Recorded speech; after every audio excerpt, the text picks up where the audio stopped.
Hello students, welcome. आज हम start करेंगे क्लास 6th जियोग्राफी का थर्ड चैप्टर, जिसका नाम है मोशन ऑफ द अर्थ, यानी कि हमारी अर्थ स्पेस में किस किस तरह के मोशन करती है और अर्थ के जो मोशन है वो अर्थ पे क्या इफ़ेक्ट डालते हैं। हम ये तमाम चीज़ें स्टडी करेंगे इस चैप्टर में, जिसमें हम स्टार्ट करेंगे अर्थ के रोटेशन से, फिर अर्थ के रेवोल्यूशन को डिस्कस करेंगे, उसके बाद हम डिस्कस करेंगे सॉल्स्टिसेस, इक्विनॉक्सेस और किस तरीके से हमारे अर्थ में अलग अलग सीजन्स आते हैं। तो चलिए स्टार्ट करते हैं क्लास 6th जियोग्राफी का थर्ड चैप्टर। हमारी अर्थ में दो तरह के मूवमेंट होते हैं। अर्थ हैज़ 2 टाइप्स ऑफ मोशंस, ठीक है, 2 टाइप के मोशन करती है हमारी अर्थ इस स्पेस में। सबसे पहला है rotation. It is the spinning movement of the earth on its own axis. ये स्पिनिंग मूवमेंट क्या होता है? जो गोल गोल घूमना होता है, इसे कहते हैं स्पिनिंग मूवमेंट। तो हमारी अर्थ इसी तरीके से स्पिन करती है अपनी ही एक्सिस पे, also called axial movement of the अर्थ। अब हमारी अर्थ अपनी एक्सिस पे गोल गोल घूमती है, इस वजह से इसे एक्सियल मूवमेंट ऑफ द अर्थ भी कहते हैं। अब हमारी अर्थ रोटेट करती है, तो हमारी अर्थ एंटी क्लॉकवाइज रोटेट करती है। जैसा कि आप देख रहे होंगे कि हमारी अर्थ में कन्वेंशन के मुताबिक माना गया है कि सूरज निकलता है जापान से, दिन शुरू होता है जापान से, उसके बाद बाकी देशों में दिन होता है। यही चीज़ हम डिस्कस कर चुके हैं पिछले चैप्टर में। तो अर्थ रोटेट करती है एंटी क्लॉकवाइज। 1 रोटेशन इन 1 डे। हमारी अर्थ को एक रोटेशन करने में जितना पूरा टाइम लगता है, एक कंप्लीट रोटेशन करने में, उस टाइम को हम कहते हैं एक दिन। अब रोटेशन से होता क्या है? Rotation leads to days and nights.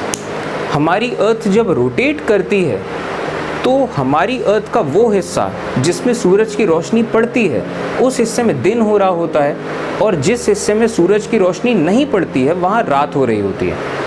और हमारी अर्थ क्योंकि एक दिन में पूरा कंप्लीट रोटेशन कर लेती है, इस वजह से जहाँ दिन हो रहा होता है थोड़े टाइम बाद वहाँ रात हो जाती है, और जहाँ रात हो रही होती है वहाँ थोड़े टाइम बाद दिन हो जाता है। तो हमारी अर्थ के रोटेशन करने से हमारी अर्थ में ये डिसाइड होता है कि वहाँ दिन हो रहा है और रात हो रही है।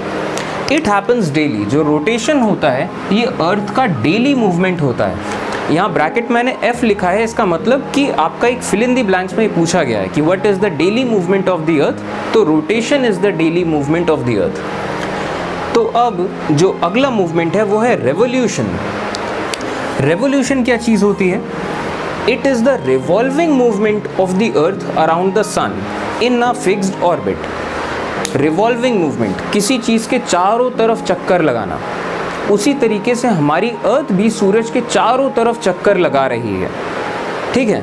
It is the revolving movement of the earth around the sun in a fixed orbit. और हमारी अर्थ जिस रास्ते पर चलते हुए सूरज के चारों तरफ चक्कर लगाती है वो एक फिक्स्ड पाथ है, उस फिक्स्ड पाथ को कहते हैं ऑर्बिट।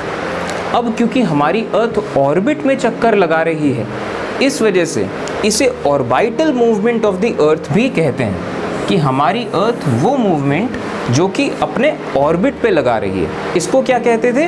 अपनी एक्सिस पे, एक्सियल। इसको क्या कहेंगे? अपनी ऑर्बिट में, यानी कि orbital. The plane formed by the orbit is called orbital plane. अब ये प्लेन क्या चीज़ होता है? चलिए मान लीजिए आप एक कागज़ का टुकड़ा लीजिए, उस कागज़ के टुकड़े में आप एक सर्किल बनाइए और उसे काट लीजिए, ठीक है। तो अब आपके पास एक सर्किल है, इस सर्किल में तमाम तरह के पॉइंट्स हैं अलग अलग जगहों पे। अब इस सर्किल को अगर आप साइड से देखो तो आपको सिर्फ एक लाइन नज़र आएगी। वो पूरे सर्किल के जितने भी पॉइंट्स हैं अलग अलग जगह, वो सब आपको इस तरीके से नज़र आएंगे कि एक लाइन में है। इसे कहेंगे एक प्लेन, कि वो तमाम सारे पॉइंट्स एक प्लेन में हैं।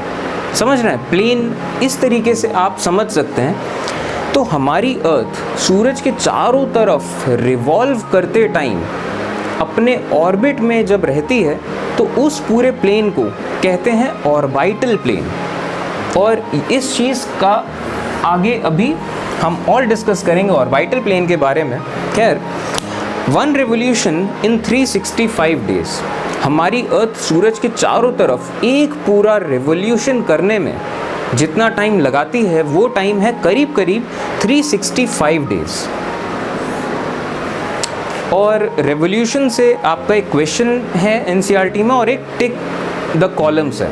तो अब चलिए डिस्कस करते हैं रोटेशन को। तो रोटेशन क्या होता था? हमारी अर्थ अपनी एक्सिस पे जब गोल गोल घूमती है तो उसे कहते हैं रोटेशन। अब ये एक्सिस क्या चीज़ होती है? The axis of the earth is an imaginary line. हमारी अर्थ की जो एक्सिस होती है दरअसल में कोई ऐसी लाइन नहीं होती जिस लाइन पे अर्थ गोल गोल घूमती है। ये एक इमेजिनरी लाइन है जो कि हमने इमेजिन करी है जिससे कि हम चीज़ों को और बेहतर ढंग से समझ सकें। तो ये जो इमेजिनरी लाइन है, it makes an angle of 66.5 degree from the horizontal line और द ऑर्बिटल प्लेन लाइन। अब मैं आपको ये चीज़ समझाता हूँ।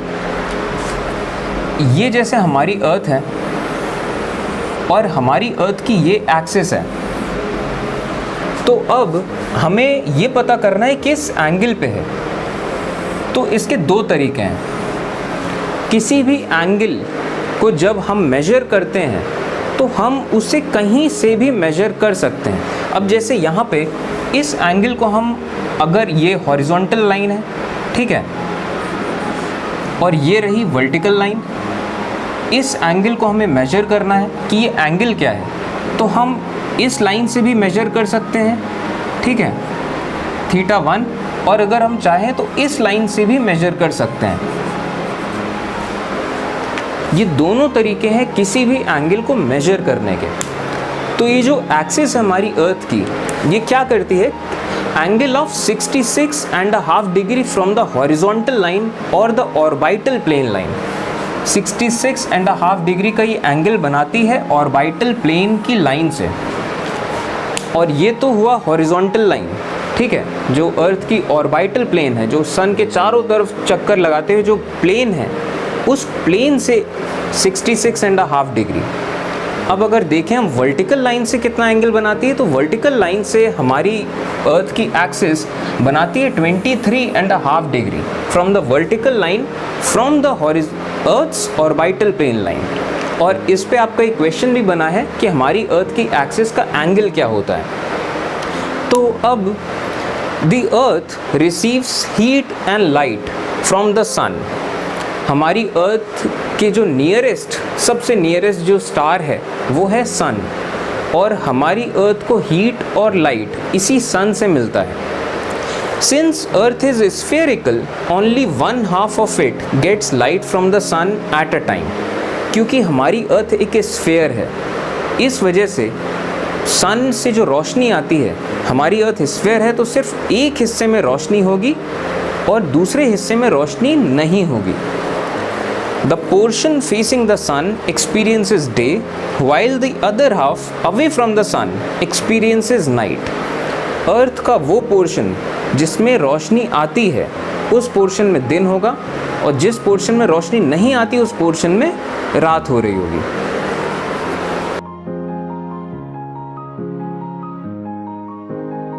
The circle that divides the day from night on the globe is called circle of illumination.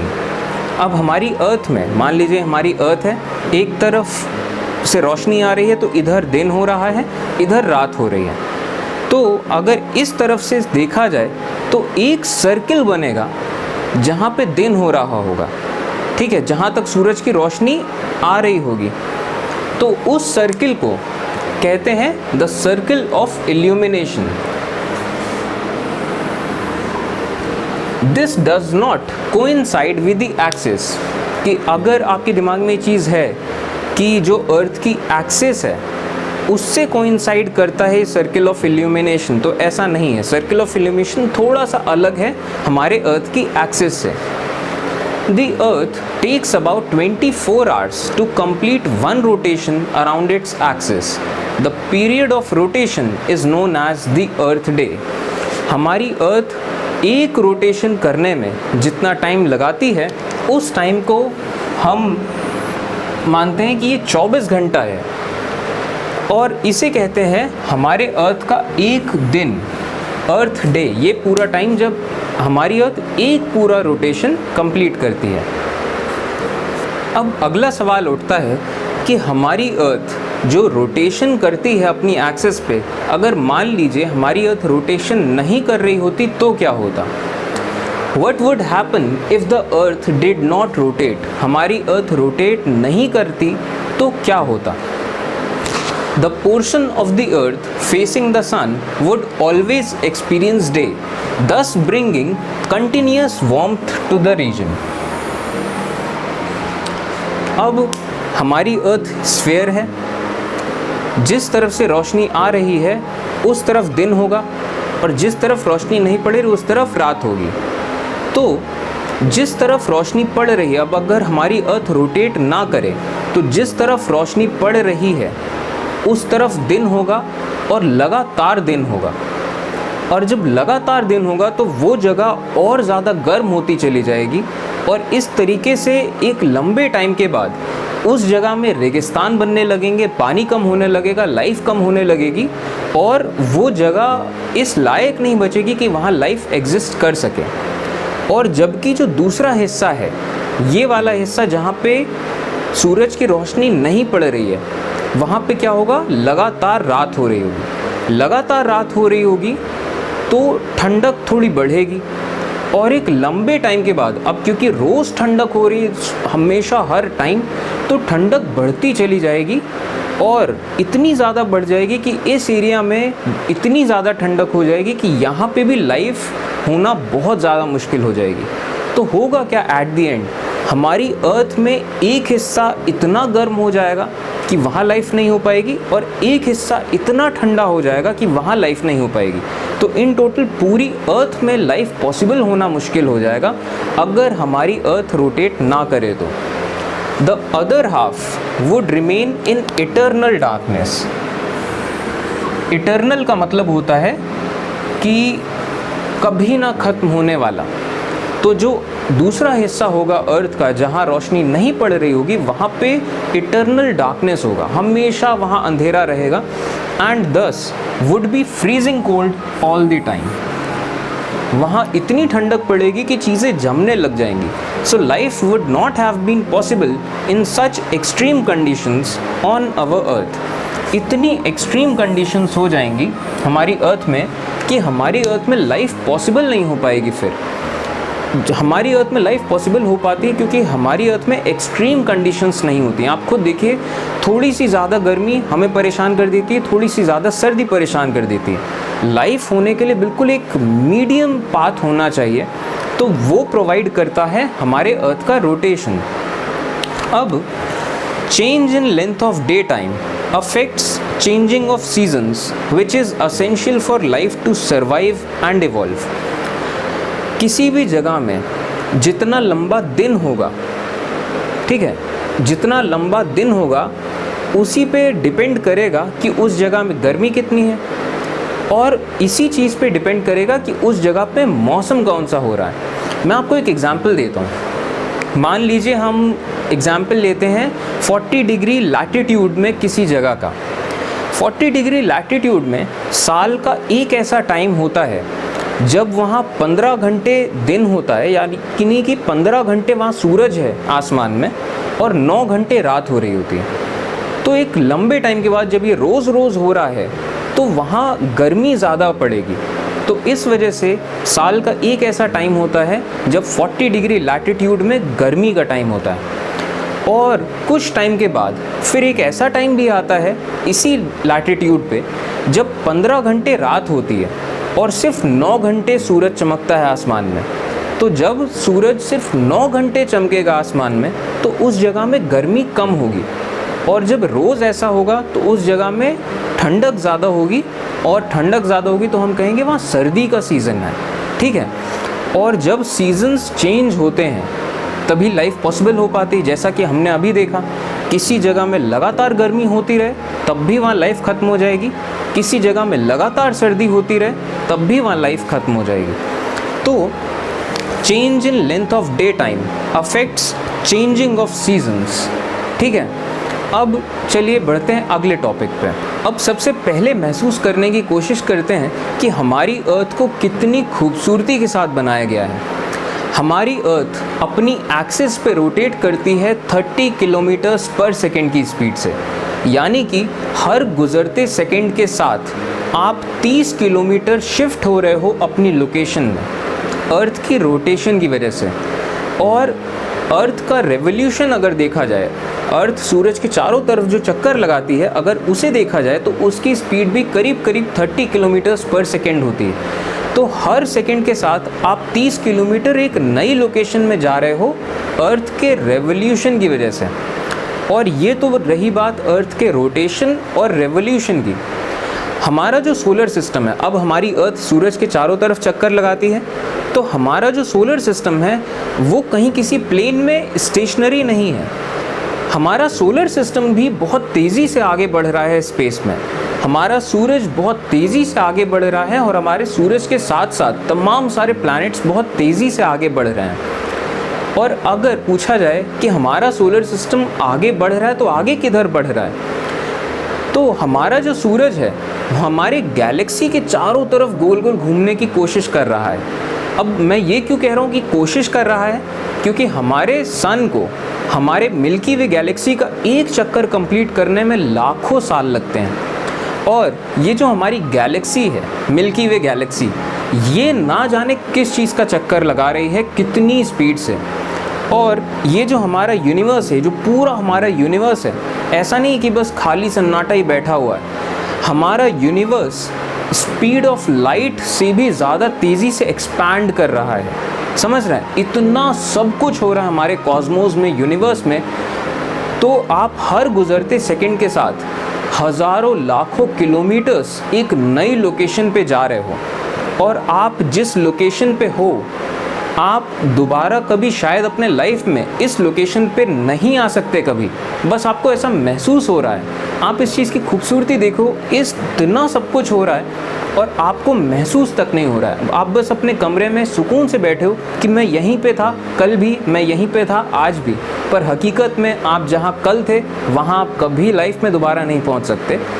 पूरा solar system आगे बढ़ रहा है, गैलेक्सी आगे बढ़ रही है, ना जाने क्या कुछ हो रहा है। और हमारी जो रियलिटी है, हमारी रियलिटी इस तरीके से बनाई गई कि आप महसूस भी नहीं कर सकते अगर आपको ये चीज़ें ना बताई जाएं तो।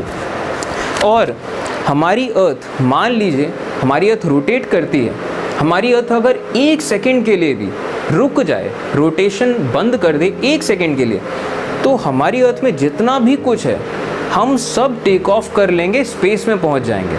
जो अर्थ की एस्केप वेलोसिटी है उससे भी ज़्यादा तेज़ी से हम बाहर होंगे अर्थ के एटमॉस्फेयर से। तो अब बात करते हैं अर्थ के वेरियस फैक्टर्स ऑफ लाइफ की।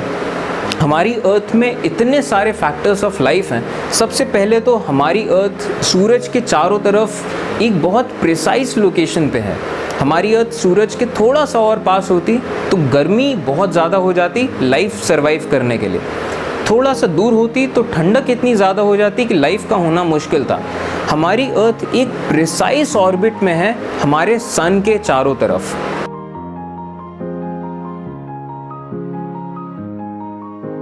और सिर्फ इतना काफ़ी नहीं है, हमारी अर्थ इसके अलावा रोटेशन करती है, रेवोल्यूशन करती है।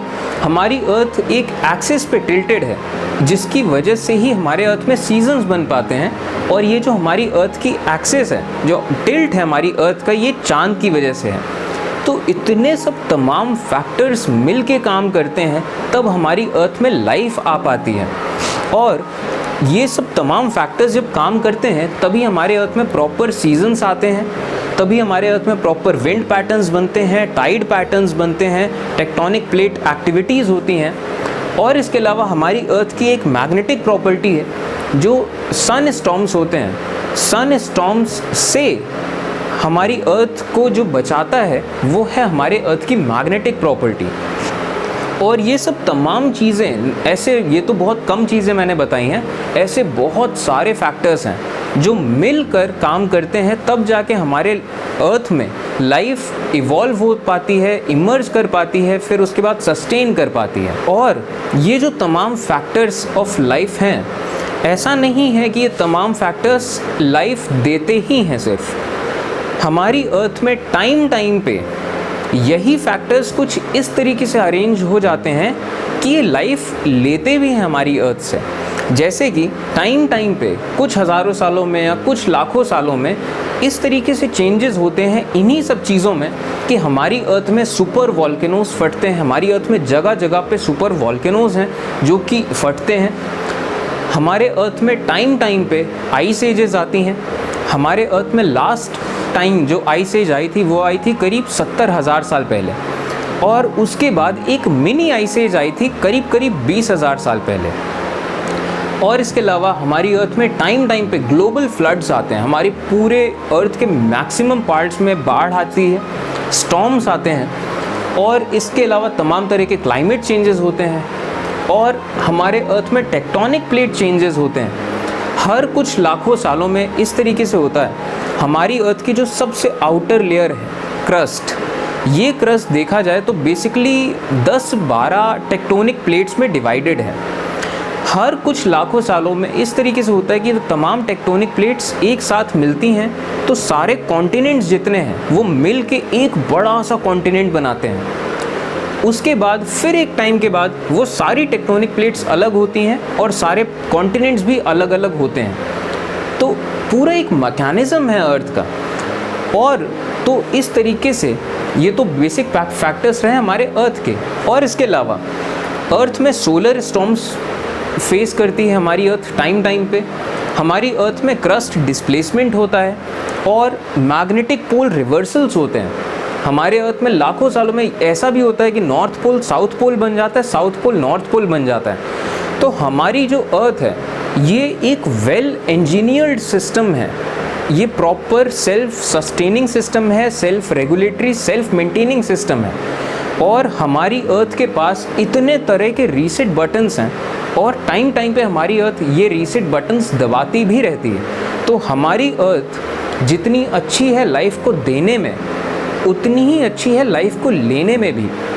अगर आप करोड़ों सालों की, लाखों सालों की बात कर लो तो 99% ऑफ लाइफ फॉर्म्स ख़त्म हो चुके हैं। और एस्टेरॉइड्स, हाँ, एस्टेरॉइड्स एक बहुत बड़ा रोल प्ले करते हैं हमारी अर्थ के लिए। अब ये एस्टेरॉइड्स होते क्या हैं? मार्स और जुपिटर के बीच में एक पूरी बेल्ट है चट्टानों की, करोड़ों अरबों चट्टानें हैं ऐसी। वो पूरी चट्टानों की एक बेल्ट है जो कि सूरज के चारों तरफ ये भी ऑर्बिट करती हैं। साइंटिस्ट का मानना ये है कि पहले यहाँ पे एक बहुत बड़ा प्लैनेट हुआ करता था। वो प्लैनेट किसी वजहों से एक्सप्लोड हुआ। इस पे मैं अलग सीरीज़ बनाऊंगा, उसका लिंक दूंगा टॉप पे यहाँ पे। तो खैर, वो प्लैनेट एक्सप्लोड हुआ, उसके टुकड़े हैं ये एस्टेरॉइड्स। तो हमारी अर्थ में जो जितना पानी है वो अच्छा खासा हिस्सा उसका आया था एस्टेरॉइड्स से। और अगर आपको याद हो, हमारी अर्थ में जब ड्रैगन्स एंड डायनासोर्स का टाइम था, उस टाइम पे उनकी लाइफ ख़त्म हुई थी कहाँ से? एस्टेरॉइड से ही। और ये जो एस्टेरॉइड्स टाइम टाइम पे हमारी अर्थ में आते हैं, ये लाइफ को देते भी हैं। तमाम तरह के लाइफ फॉर्म्स भी आते हैं इनके साथ, जो कि अर्थ में और ज़्यादा इवॉल्व करते हैं लाइफ। और हमारी अर्थ से एस्टेरॉइड्स लाइफ को ख़त्म भी करते हैं। तो एस्टेरॉइड्स का भी अपना एक रोल है हमारी अर्थ के लिए। और जब भी हमारी अर्थ में लाइफ, समझ लीजिए आइस एज आती है, ज़्यादातर लाइफ ख़त्म हो जाती है, या सुपर वॉल्केनोज फटते हैं, ज़्यादातर लाइफ ख़त्म हो जाती है, तो उसके कुछ हज़ारों सालों के बाद या कुछ लाखों सालों के बाद लाइफ फिर से इमर्ज करती है, फिर से इवॉल्व करती है। और हम जो इंसान हैं, हमारी उम्र बहुत कम होती है, तो हमें लगता है कि यार हज़ारों साल लगेंगे इस चीज़ में, या फिर लाखों साल लगेंगे इस चीज़ में। तो हम इस चीज़ को भूल जाते हैं कि हमारे लिए वो चीज़ बहुत ज़्यादा है। अब जैसे हम एक प्लास्टिक की बोतल देखते हैं और कहते हैं कि अरे यार, इसको डिकम्पोज होने में 800 साल लग जाएंगे या 2000 साल लग जाएंगे, तो इस तरीके से अर्थ कूड़ादान बन जाएगी। सेव अर्थ, अर्थ को बचाओ। तो हम ये चीज़ भूल जाते हैं कि हमें अर्थ को बचाने की ज़रूरत नहीं है, ठीक है। सेव अर्थ जो हम कहते हैं वो अपनी ईगो को हम बूस्ट करते हैं कि हम बचाएंगे अर्थ को। जबकि अर्थ के लिए 2000 साल, 5000 साल, कुछ हज़ारों साल कुछ नहीं होता। अर्थ के लिए चुटकी भर का टाइम है वो। तो अर्थ के पास इतने रीसेट बटन्स हैं कि अगर अर्थ ने 2-3 रीसेट बटन्स भी दबा दिए तो अर्थ बिल्कुल वैसी ही हो जाएगी इंसानों के पहले जो हुआ करती थी। तो जो कहा जाता है ना सेव अर्थ, तो ऐसा कुछ नहीं है कि अर्थ खतरे में है, हम इंसान अर्थ को बचाएंगे। हमें कहना चाहिए सेव योरसेल्फ, क्योंकि अर्थ 4.5 बिलियन ईयर्स पुरानी है, करोड़ों साल पुरानी है और करोड़ों साल तक ऐसी ही रहनी है। तो हमें चिंता करनी है तो अपनी और आपकी करनी है, ठीक है। तो हमें कहना चाहिए सेव योरसेल्फ या सेव ह्यूमंस, सेव अर्थ नहीं। अर्थ का कुछ नहीं जाना, सिर्फ 2-3 स्विचेस दबानी अर्थ को, दैट्स ऑल। और अभी आप ये ज़्यादा मैं बता नहीं रहा हूँ, अर्थ इतना कॉम्प्लेक्स और इतना सोफिस्टिकेटेड सिस्टम है कि आप इसकी खूबसूरती को समझना अगर चाहो तो आपको और रिसर्च करनी पड़ेगी इस पर। खैर, अब अगला टॉपिक है रेवोल्यूशन। अब यहाँ से आपके कोर्स की चीज़ें स्टार्ट हो जाती हैं फिर से। The earth takes about 365 days and 6 hours to revolve around the sun. हमारी अर्थ को एक पूरा चक्कर लगाने में, सूरज के चारों तरफ एक पूरा चक्कर लगाने में 365 डेज और 6 घंटे लगते हैं, ठीक है। अब we consider a year as consisting 365 days only and ignore 6 hours for the sake of convenience। अब हमारे अर्थ को 365 डेज और 6 घंटे लगते हैं। तो अब कन्वीनियंस के लिए क्या करते हैं हम मानते हैं कि एक साल में सिर्फ 365 डेज होंगे। अब ये जो 6 घंटा हमने जो एक साल से निकाल दिया है, ठीक है, ये 6 घंटा हम 4 साल तक निकालते हैं। पहले साल से हमने 6 घंटा निकाला, दूसरे साल से हमने फिर 6 घंटा निकाला, तीसरे साल से फिर 6 घंटा निकाला और चौथे साल से फिर 6 घंटा निकाला। एंड 4 साल के बाद हमने 6-6 घंटे निकाले, तो 4 साल के बाद कितना हो गया? 24 घंटे। यानी कि हमने 24 घंटे निकाल चुके हैं time for the sake of our convenience. तो हम करते क्या हैं? अब ये 24 घंटा एक दिन हो गया, समझ रहे हैं? अब ये होल नंबर बन गया है। तो अब 4 साल के बाद जो चौथा साल होता है उसमें हम ये एक दिन ऐड कर देते हैं। 6 hours saved every year are added to make 1 day over a span of 4 years, ठीक है। 6 × 4 = 24 hours और 1 day। तो हम 6 घंटे 6 घंटे 6 घंटे 6 घंटे इनको ऐड करके 24 घंटे एक दिन, वो एक दिन हम ऐड करते हैं हर चौथे साल। Every 4th year February is of 29 days instead of 28 days। अब जब अर्थ का हम एक पूरा साल लेते हैं 365 डेज़, तो 365 डेज़ को हम अलग अलग महीनों में डिवाइड करते हैं, जनवरी से लेकर दिसंबर तक। अब हर साल जो फरवरी होती है, फरवरी का महीना, उसमें हम लोग रखते हैं 28 डेज़, ठीक है। अब ये जो एक्स्ट्रा एक दिन हमें जोड़ना है हर चौथे साल, वो हम कहाँ जोड़ेंगे? हर चौथे साल एक दिन एक्स्ट्रा होगा, तो वो एक दिन हम जनवरी में भी जोड़ सकते हैं, फरवरी में भी, मार्च में भी, अप्रैल में भी, कहीं पे भी जोड़ सकते हैं। अपनी कन्वीनियंस के लिए हम उस एक दिन को जोड़ते हैं फरवरी में, क्योंकि हमने ऑलरेडी उसको कम दिन दिए हैं। तो 3 सालों तक फरवरी में 28 दिन होते हैं। चौथे साल जब एक दिन और जुड़ जाता है तो उस साल फरवरी में होते हैं 29 डेज़, ठीक है। और उस साल को, जो चौथा साल होता है जिसमें फरवरी 29 डेज़ की होती है, उसे कहते हैं लीप ईयर। इस चीज़ पे आपका एक क्वेश्चन भी बन चुका है और एक फिल इन द ब्लैंक्स भी।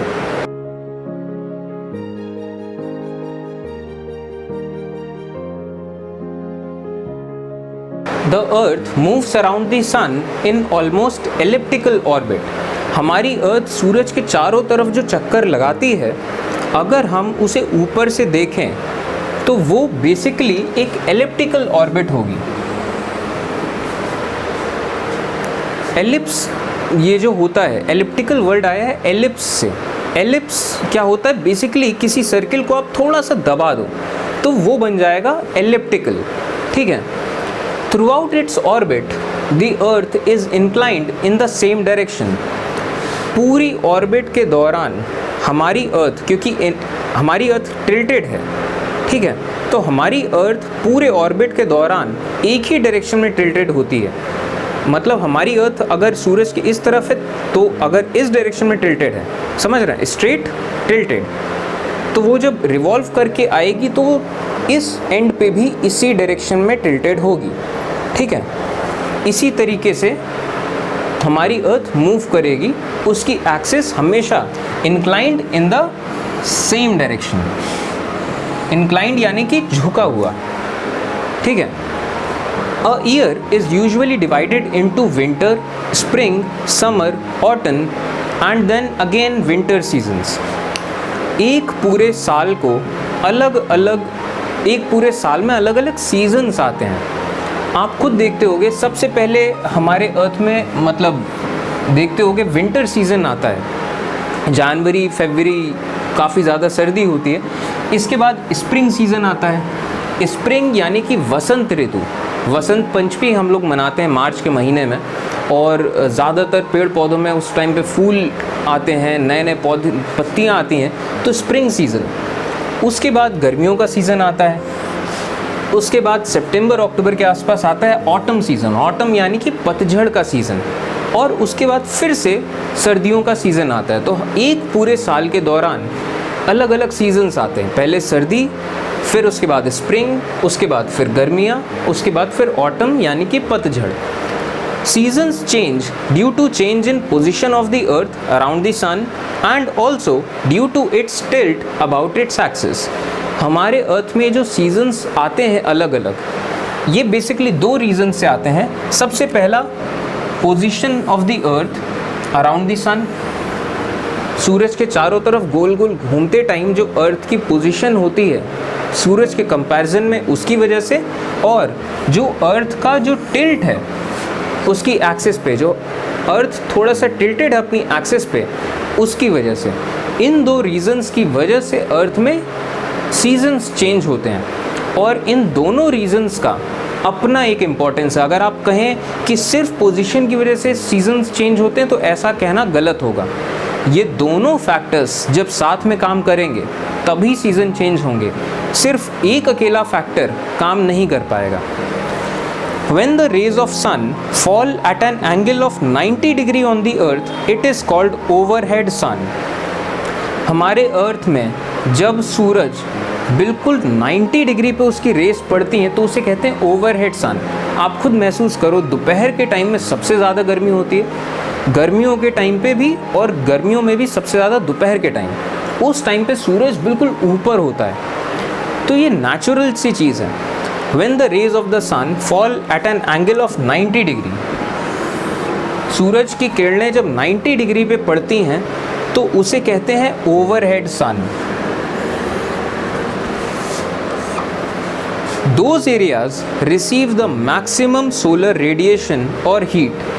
जिस एरिया में सूरज की रोशनी बिल्कुल 90 डिग्री पे पड़ती है, ठीक है, कि सूरज जस्ट ऊपर होता है, 90 डिग्री पे उनकी रेज गिरती हैं, उन एरियाज़ में सबसे ज़्यादा हीट अर्थ एब्जॉर्ब करती है, मतलब मैक्सिमम सोलर रेडिएशन। अब हमारा अगला टॉपिक है सॉल्स्टिसेस, इक्विनॉक्सेस एंड सीजन्स, कि किस तरीके से सॉल्स्टिसेस और इक्विनॉक्सेस होते हैं और किस तरीके से हमारे अर्थ में सीजन्स चेंज होते हैं। तो इस टॉपिक में हम बेसिकली ये डिस्कस करेंगे कि एक साल के दौरान किसी भी जगह में सूरज का मूवमेंट किस तरह से होता है। अब जब अगर आप ये पूछें कि सूरज का मूवमेंट का क्या मतलब, तो सूरज के मूवमेंट का मतलब ये कि एक साल के दौरान किसी भी जगह में किसी भी टाइम में सूरज कितनी देर आसमान में रहता है और सूरज की रोशनी किस एंगल पे उस जगह पे पड़ती है, ठीक है। इन दो फैक्टर्स का हमें ध्यान रखना है। कि सूरज कितनी देर आसमान में रहता है और सूरज की रोशनी किस एंगल पे उस जगह में पड़ती है, क्योंकि इन्हीं दोनों फैक्टर्स पे डिपेंड करेगा कि उस जगह में कितनी गर्मी हो रही है, और इस चीज़ पे डिपेंड करेगा कि उस जगह में सीज़न कौन सा हो रहा है। ठीक है, तो सबसे पहले तो हम डिस्कस करते हैं इन टर्म्स को। ये जो सॉल्स्टिसेस, इक्विनॉक्सेस, ये जो दो नए टर्म्स हैं इनको। तो जो वर्ड है सॉल्स्टिस, सॉलिस्टिस में जो पहला वर्ड है सॉल, सॉल का मतलब रोमन लैंग्वेज में होता है सन, सोलर सिस्टम। ठीक है, सोलर सिस्टम मतलब सन का सिस्टम, तो सोल यानी कि सन, और स्टिसिस का मतलब होता है मैक्सिमा या मिनिमम पोजीशन, कि किसी भी जगह पे मिनिमम पोजीशन या मैक्सिमम पोजीशन क्या होगी। ठीक है, तो सोलिस्टिसिस का मतलब होता है मैक्सिमम और मिनिमम पोजीशन ऑफ सन। अब इस चीज़ का मतलब क्या है ये हम आगे समझेंगे, ये फिलहाल टर्म का मतलब है। सोल्स्टिस यानी कि सन की पोजीशन, सन कितनी देर चमकेगा कि सन की पोजीशन। अब अगला जो टर्म है इक्विनॉक्स, इक्विनॉक्स में इक्वी का मतलब होता है इक्वल, और नॉक्स का मतलब होता है नाइट। ठीक है, नॉक्टर्नल एनिमल्स, जैसे आपने सुना होगा नॉक्टर्नल, जो निशाचर होते हैं, सिर्फ रात ही में बाहर निकलते हैं, रात में काम करते हैं, नॉक्टर्नल, नॉक या फिर नॉक्स यानी कि रात। तो इक्विनॉक्स का क्या मतलब है? इक्विनॉक्स का मतलब होता है इक्वल नाइट्स। अब इसका क्या मतलब इक्वल नाइट्स, बराबर रातें? तो इसका ये मतलब है it refers to that day, ये उस दिन को रिफ़र कर रहा है जिस दिन एग्जैक्टली 12 घंटे का दिन होता है और एग्जैक्टली 12 घंटे की रात होती है, उस दिन को कहा जाता है इक्विनॉक्स। ठीक है, इक्वल नाइट, बराबर दिन बराबर रात, यानी कि अगर एक पूरा दिन 24 घंटे का है तो 12 घंटे का दिन एग्जैक्टली 12 घंटे का दिन और एग्जैक्टली 12 घंटे की रात।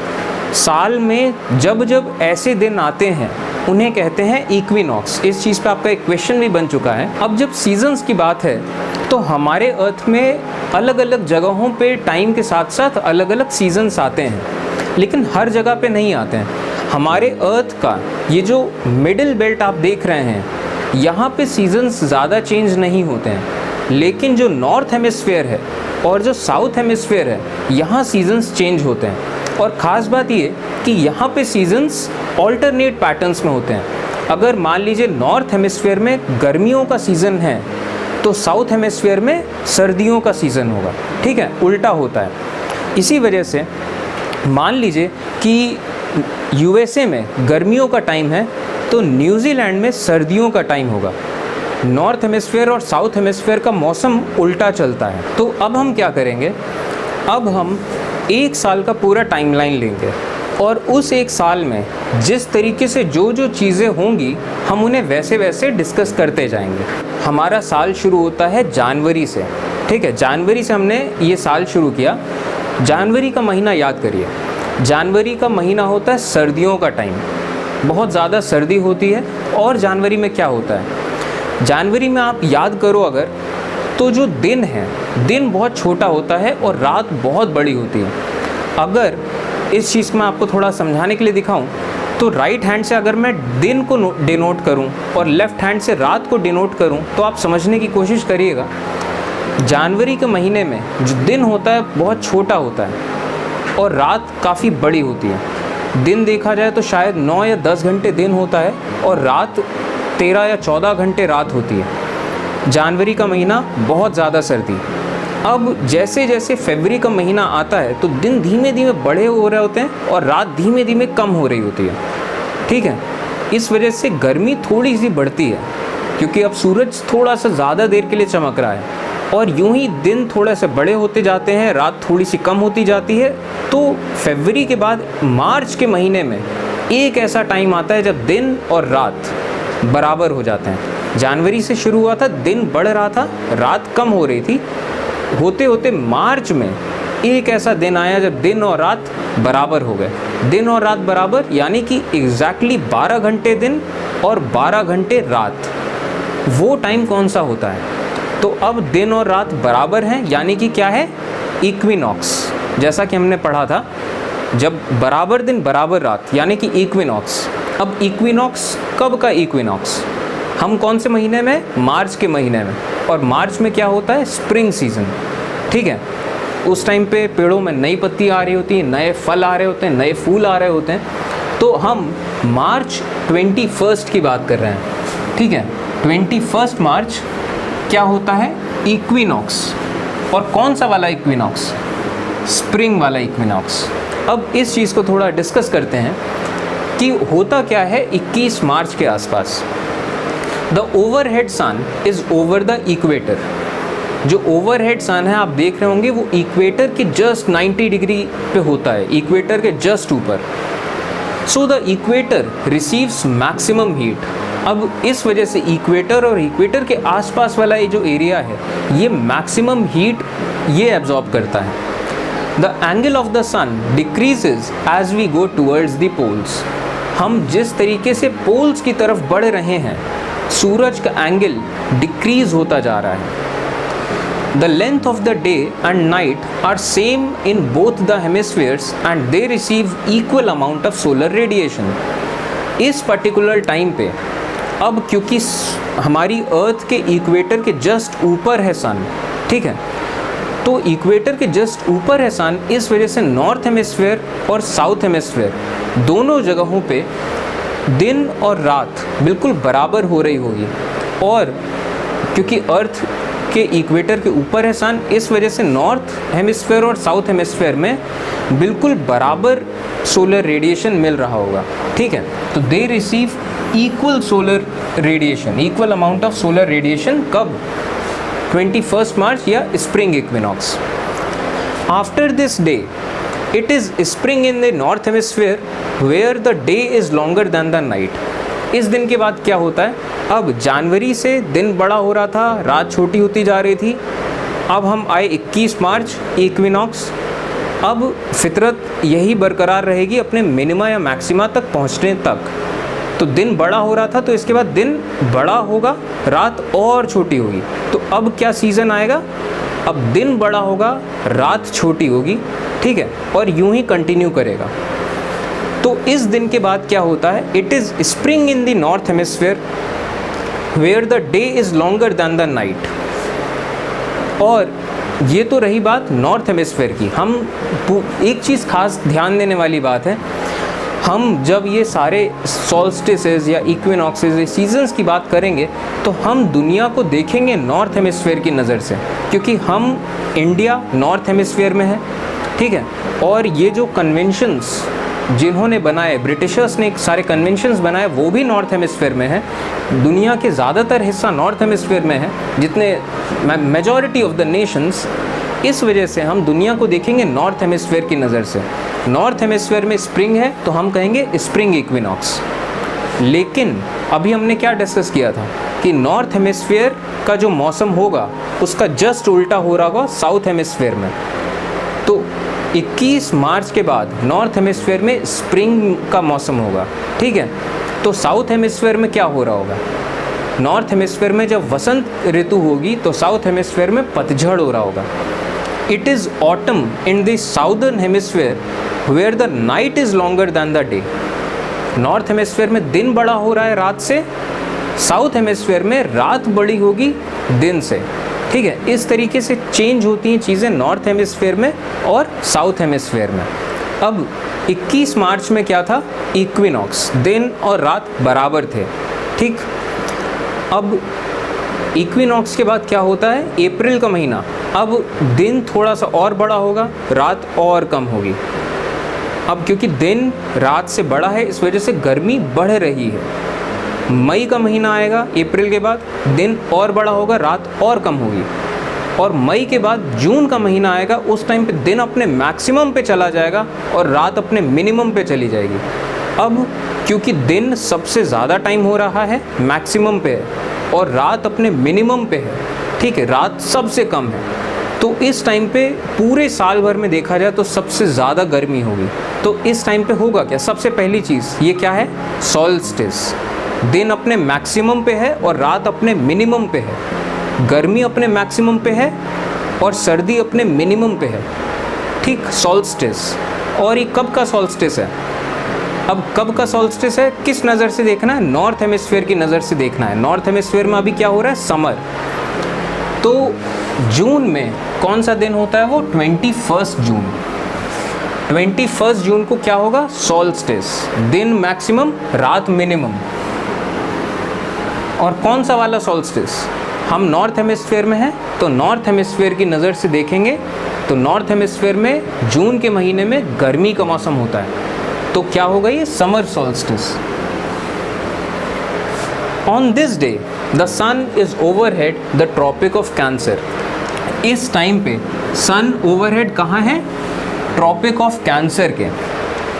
अब सन ट्रॉपिक ऑफ कैंसर के ऊपर है, ओवरहेड, तो इस वजह से वो मैक्सिमम रेडिएशन एब्जॉर्ब करेगा नॉर्थन हेमिस्फीयर में, और इस वजह से क्या होगा? नॉर्थ हेमिस्फीयर में समर सॉल्स्टिस। अब क्योंकि नॉर्थ हेमिस्फीयर में समर सॉल्स्टिस है, तो साउथ हेमिस्फीयर में क्या होगा? Winter solstice.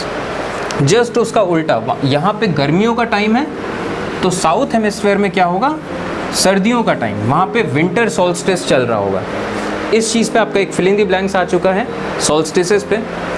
The angle of the sun decreases towards the poles. अब क्योंकि आप देख रहे हैं एंगल, जब आप पोल्स की तरफ जाएंगे तो डिक्रीज होता जा रहा है सूरज का angle. The length of the day is maximum at the northern hemisphere.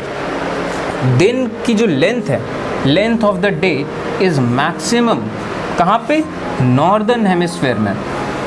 अब जबकि साउदर्न हेमिस्फीयर में जस्ट इसका उल्टा हो रहा होगा, वहाँ पे दिन सबसे छोटा हो रहा होगा, रात सबसे ज़्यादा बड़ी हो रही होगी। क्यों? क्योंकि वहाँ पे विंटर सॉल्स्टिस चल रहा है। ठीक है। While in the southern hemisphere it is shortest in the year. अब चलिए मैं आपको एक फ़न फैक्ट बताता हूँ। अगर एक पूरे साल भर का टाइम लिया जाए तो ये जो गर्मियों का टाइम होता है, ठीक है, मार्च से लेकर अक्टूबर तक, इस पूरे टाइम में अगर आप नोटिस करो तो सूरज ट्रॉपिक ऑफ कैंसर के आसपास होता है, और नॉर्थ पोल में अगर कोई आदमी होगा तो सूरज उसे हमेशा दिखेगा। अर्थ रोटेट कर रही है, बाकी पूरी अर्थ में दिन और रात हो रहा है, लेकिन नॉर्थ पोल में अगर कोई होगा तो उसे हमेशा सूरज दिखाई देता रहेगा, लगातार 6 महीने तक। अब क्योंकि लगातार सूरज दिखाई दे रहा है तो उसे क्या कहेंगे कि दिन हो रहा है। तो इस वजह से नॉर्थ पोल में लगातार 6 महीने दिन होता है, लगातार 6 महीने सूरज उन्हें दिखाई दे रहा होता है। और जस्ट इसका उल्टा हो रहा है साउथ पोल में। अभी अगर कोई साउथ पोल में हो तो उसे सूरज नहीं दिखाई देगा, और कब तक नहीं दिखाई देगा? ये पूरा जो टाइम होगा, 4-6 महीने का टाइम, इस पूरे टाइम में तो वहाँ पे क्या हो रहा है? सूरज नहीं दिखाई दे रहा है, मतलब रात हो रही है, और रात होगी लगातार 4-6 महीने तक। तो जो अर्थ के जो पोल्स हैं वहाँ पे 6 महीना दिन होता है और 6 महीना रात होती है। अब अगर आप ये चीज़ थोड़ा महसूस करने की कोशिश करो तो मैं आपको दिखाता हूँ कि आर्कटिक सर्किल में एक पूरा जो दिन होता है वो एक दिन कैसा महसूस होता है। सन आप देख रहे हैं बहुत ज़्यादा एक स्लांटेड एंगल पे है और चारों तरफ अर्थ के घूम रहा है। अब अगर आपके दिमाग में ये सवाल आए कि यार यहाँ पे 24 घंटे सूरज निकल रहा है, तो यार 24 घंटे सूरज निकल रहा है तो यहाँ पे गर्मी क्यों नहीं होती? नॉर्थ पोल में इतनी ज़्यादा बर्फ़, इतनी ज़्यादा ठंडक क्यों होती है? और यही हाल साउथ पोल में भी, वहाँ पे गर्मी क्यों नहीं होती? तो उसका रीज़न है कि मैंने जैसे 2 फैक्टर्स बताए थे, सूरज कितनी देर निकलेगा और सूरज की रोशनी किस एंगल पे पड़ रही है। ठीक है, तो आप देख रहे होंगे सूरज बहुत ज़्यादा स्लांटेड एंगल से रोशनी आ रही है सूरज की, इस वजह से बहुत ज़्यादा एनर्जी एब्जॉर्ब नहीं कर पाती अर्थ पोल्स में, चाहे नॉर्थ पोल हो चाहे साउथ पोल हो। तो इस वजह से वहाँ 6 महीना दिन होगा, 6 महीना रात होगी, लेकिन फिर भी बहुत ज़्यादा गर्मी नहीं पड़ती। There is 24 hours of daylight in the Arctic Circle, while there is 24 hours of night in the Antarctic Circle। इस टाइम पे हम किस टाइम की अभी डिस्कशन कर रहे हैं? हम बात कर रहे हैं जून के महीने की। तो जून के महीने में इस टाइम पे 24 आवर डे लाइट हो रहा है, कहाँ पे? आर्कटिक सर्किल में। आर्कटिक सर्किल यानी कि नॉर्थ पोल, और साउथ पोल में यानी कि जो एंटार्कटिक सर्किल है वहाँ पे लगातार रात हो रही, यानी कि 24 घंटे वहाँ 24 आवर्स ऑफ नाइट चल रहा है। तो हमने जैसा कि देखा कि जो पोल्स होते हैं वहाँ 6 महीना दिन होता है मार्च से लेकर अक्टूबर तक, और 6 महीना रात होती है अक्टूबर से लेकर अगले मार्च तक। और as when the sun is near the tropic of Cancer, it is visible from the North Pole for 6 months and it is day there। ठीक है, सन जब ट्रॉपिक ऑफ कैंसर के आसपास वाले एरिया में होता है तो नॉर्थ पोल से लगातार दिखाई देता है 6 महीने तक, इस वजह से वहाँ लगातार 6 महीने दिन होगा। At the same time, the sun cannot be seen from the South Pole for 6 months, so it is night there and vice versa। South pole में सूरज नहीं दिखाई देगा तो वहाँ रात होगी लगातार 6 महीने तक, and vice versa. Vice versa का क्या मतलब है कि जस्ट अब इसका उल्टा होगा कि जब नॉर्थ पोल में अब जब सूरज जाएगा ट्रॉपिक ऑफ कैप्रिकॉर्न के आसपास वाले एरिया में तो क्या होगा, तो साउथ पोल से सूरज लगातार दिखाई देगा लगातार 6 महीने तक, और नॉर्थ पोल से जबकि सूरज नहीं दिख रहा होगा तो साउथ पोल में दिन होगा और नॉर्थ पोल में रात होगी। ये मतलब होता है वाइस वर्सा का। अब हम लोग कहाँ थे, जून में। जून के टाइम में जो दिन है वो अपने मैक्सिमम पे था, रात अपने मिनिमम पे थी। तो अब मैक्सिमा और मिनिमा जब दिन और रात ने छू लिया उसके बाद ये वापस से लौटेंगे अपने रास्तों पे। तो अर्थ जो दिन है वो मैक्सिमम पे है, तो अब वो धीमे धीमे कम होगा, और जो रात है वो अपने मिनिमम पे है तो अब धीमे धीमे बढ़ेगी। तो दिन छोटा होता जाएगा थोड़ा सा, रात थोड़ी सी बढ़ेगी। तो जून के बाद क्या आएगा, जुलाई, अगस्त तक आते आते गर्मी थोड़ी सी कम हो जाएगी क्योंकि दिन अब थोड़ा सा कम हो गया है। अगस्त के बाद फिर महीना आएगा सितंबर का। सितंबर के महीने में फिर वो टाइम आएगा जब दिन और रात बिल्कुल बराबर होंगे, दिन और रात बराबर होंगे, यानी कि इक्विनॉक्स। और इक्विनॉक्स कौन सा, नॉर्थ पोल में, मतलब नॉर्थ हेमिस्फीयर में उस टाइम पे क्या हो रहा होगा, ऑटम का महीना। ऑटम यानी कि पतझड़। तो हम बात कर रहे हैं 23 सितंबर की, जिस टाइम पे हो रहा होगा इक्विनॉक्स। और कौन सा वाला इक्विनॉक्स, ऑटम का equinox. On this day, the sun is overhead equator again. The equator receives maximum heat. इस टाइम पे इक्विनॉक्स, सूरज इक्वेटर के ऊपर है, ओवरहेड, और इस टाइम पे from this day onwards the north hemisphere is in autumn equinox while the southern hemisphere is in the spring equinox। जो north hemisphere है वहाँ क्या है, ऑटम इक्विनॉक्स, और जो साउथ हेमिस्फीयर है वहाँ क्या है, इसका उल्टा, स्प्रिंग इक्विनॉक्स। वहाँ पतझड़ चल रहा है नॉर्थ हेमिस्फीयर में, और साउथ हेमिस्फीयर में क्या है, उस टाइम पे वसंत ऋतु चल रही है, वहाँ स्प्रिंग सीजन चल रहा है। आप देख रहे हैं किस तरीके से हमारी अर्थ इंजीनियर करी गई है।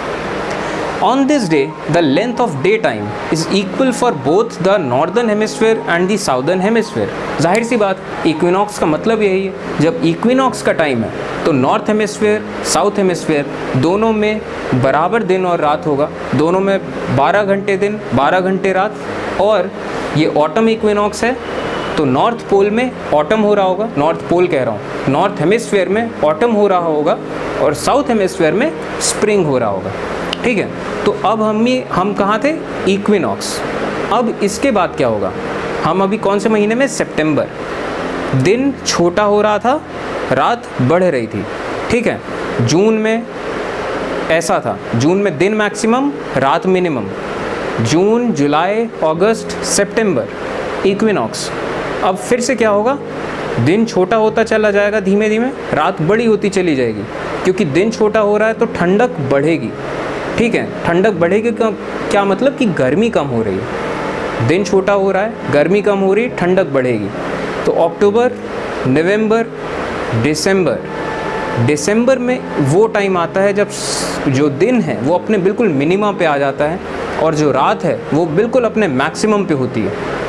तो अब दिन सबसे मिनिमम पे है, इसका क्या मतलब, गर्मी सबसे कम होगी। गर्मी सबसे कम होगी, इसका क्या मतलब, सर्दी सबसे ज़्यादा होगी। और सर्दी सबसे ज़्यादा कब होती है, 22 दिसंबर winter solstice.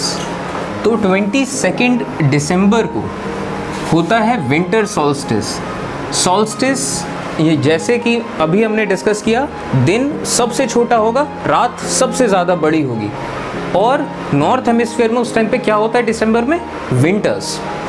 On this day the sun is overhead the Tropic of Capricorn. इस दिन में सन बिल्कुल ओवरहेड होता है ट्रॉपिक ऑफ कैप्रिकॉर्न के। इस वजह से ट्रॉपिक ऑफ कैप्रिकॉर्न के आसपास का जो एरिया है उसको मैक्सिमम हीट मिलती है। The northern hemisphere is in the winter solstice while the southern hemisphere is in the summer solstice. अब नॉर्थ हेमिस्फीयर जो है अर्थ का, उसमें विंटर सॉल्स्टिस होता है इस दिन 22 दिसंबर, और जबकि जो साउथ हेमिस्फीयर है उसमें क्या हो रहा होगा? Summer solstice. साउथ हेमिस्फीयर बिल्कुल उल्टा चलता है नॉर्थ हेमिस्फीयर के। तो नॉर्थ हेमिस्फीयर में सर्दियों का टाइम होगा और सर्दियां बिल्कुल मैक्सिमम पे होंगी, जबकि साउथ हेमिस्फीयर में गर्मियों का टाइम होगा और गर्मियां बिल्कुल मैक्सिमम पे होंगी। On this day, the length of the daytime in the northern hemisphere is shortest in the year. जो length of day है northern hemisphere में वो shortest है इस दिन, और जबकि साउदर्न हेमिस्फीयर में जो लेंथ ऑफ डे है वो लॉन्गेस्ट है। जाहिर सी बात है, यहाँ पे सर्दी मैक्सिमम पे है तो लेंथ ऑफ डे मिनिमम पे है, नॉर्थ में शॉर्ट में, और साउथ हेमिस्फीयर में गर्मी मैक्सिमम पे है तो लेंथ ऑफ डे मैक्सिमम पे है। ठीक है, तो लेंथ ऑफ डे वहाँ पे लॉन्गेस्ट है। अब Christmas is celebrated in summers in Australia.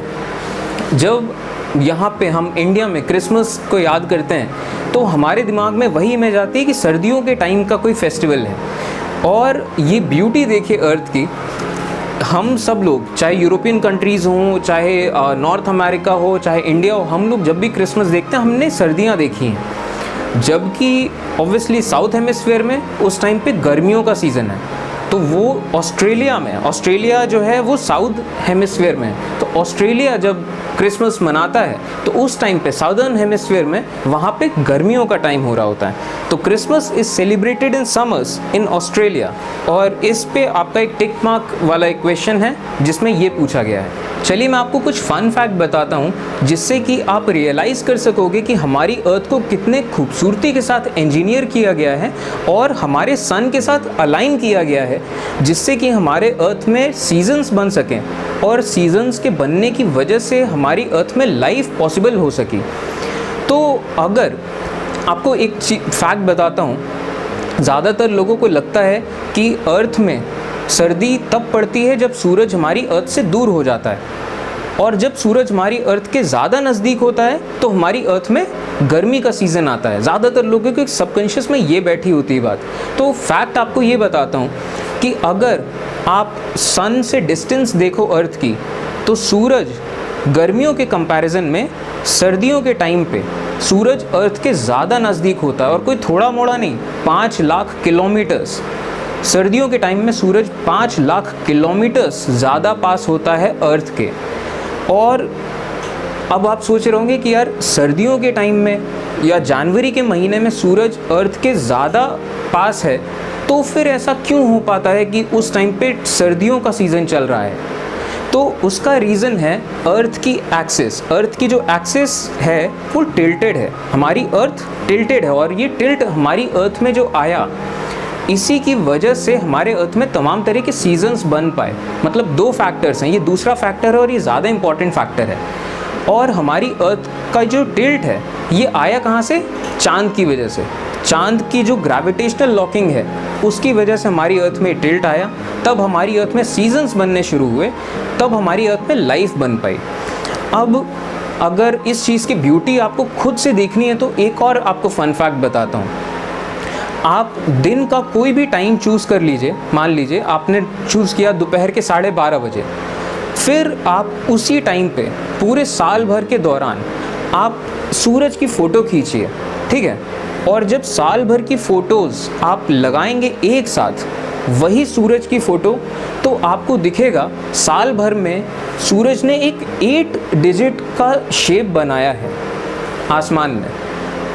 तो ये ऐसा क्यों हो रहा है, ये सूरज 8 डिजिट का शेप क्यों बना रहा है आसमान में? आप उस चीज़ की खूबसूरती को देखिएगा कि सीजन्स किस तरीके से चेंज हो रहे हैं, वो दिख रहा है आपको उसमें। मैं आपको एक ग्लोब की हेल्प से समझाता हूँ। ये जैसे हमारी अर्थ है और ये एक एंगल पे टिल्टेड है, आप देख रहे हैं। मार्च के महीने में जो सूरज होता है वो एग्जैक्टली इक्वेटर के ऊपर होता है, ठीक है। सूरज की रेज 90 डिग्री पे पड़ेंगी इक्वेटर के ऊपर मार्च के महीने में। उसके बाद जैसे जैसे वक्त गुजरता है, सूरज की 90 डिग्री वाली रेज धीमे धीमे ऊपर की तरफ जाती है ट्रॉपिक ऑफ कैंसर की तरफ। जून के महीने में सूरज बिल्कुल ऊपर होता है ट्रॉपिक ऑफ कैंसर के। उसके बाद से फिर सूरज जाता है इक्वेटर की तरफ। सितंबर में सूरज फिर से इक्वेटर के ऊपर होता है। इसके बाद अब सूरज जाता है ट्रॉपिक ऑफ कैप्रिकॉर्न की तरफ, और दिसंबर में जब सूरज पहुंचता है ट्रॉपिक ऑफ कैप्रिकॉर्न में मैक्सिमम, मतलब ये मिनिमा पॉइंट, उसके बाद से सूरज फिर लौटता है इक्वेटर के पास। तो आप वो चीज़ देख सकते हैं सूरज में, वो इक्वेटर से जाता है ट्रॉपिक ऑफ कैंसर, फिर से इक्वेटर, उसके बाद फिर ट्रॉपिक ऑफ कैप्रिकॉर्न, उसके बाद से फिर से इक्वेटर। वो 8 बनता हुआ जो आप देख रहे हो वो बेहतरीन इंजीनियरिंग है। किस तरीके से अलाइन किया गया है हमारी अर्थ को सन के साथ, in spite of the fact कि सन चल रहा है इतनी तेज़ी से गैलेक्सी के चारों ओर। सन के बनने के बाद हमारी अर्थ बनी। अब ये सब इत्तेफाक चलिए देखते जाइए कि इतने सारे इत्तेफाक हैं, तब जाके हमारी लाइफ पॉसिबल हो पाती है हमारी अर्थ में। और अब जब बात उठी है चाँद की, तो चाँद के बारे में अब आपको एक फ़न फैक्ट बताता हूँ कि जो चाँद है वो हमारी अर्थ से धीमे धीमे दूर जा रहा है, ठीक है, कुछ इंचेस हर साल। और जब हमारी अर्थ बनी थी 4.5 बिलियन ईयर्स पहले, उस टाइम पे चाँद हमारी अर्थ के काफ़ी ज़्यादा पास में था। तो इस वजह से हमारी अर्थ में बहुत ज़्यादा चेंजेस और फील किए जा सकते थे। जैसे कि अब चाँद हमारी अर्थ के ज़्यादा पास में था तो हमारी अर्थ ज़्यादा तेज़ी से रोटेट करती थी, और ज़्यादा तेज़ी से रोटेट करती थी तो क्या होता था, अर्थ के रोटेशन से क्या होता है, दिन और रात। तो ज़्यादा तेज़ी से रोटेट करेगी तो जल्दी दिन गुजरेगा, जल्दी रात गुजरेगी। इस वजह से उस टाइम पे जब हमारी अर्थ बनी थी, उस टाइम पे एक दिन मैक्सिमम 12 या 13 या 14 घंटे का होता था। अर्थ इतनी तेज़ी से घूम रही होती थी, रोटेट कर रही होती थी चाँद के पास होने की वजह से।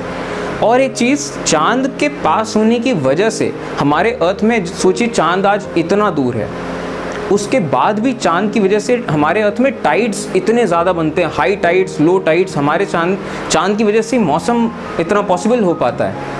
चाँद इतना ज़्यादा पास था कि उस टाइम पे बहुत ही ज़्यादा हाई टाइड्स बनते थे, बहुत ही ज़्यादा हमारे ओशंस में डिस्टर्बेंसेस था।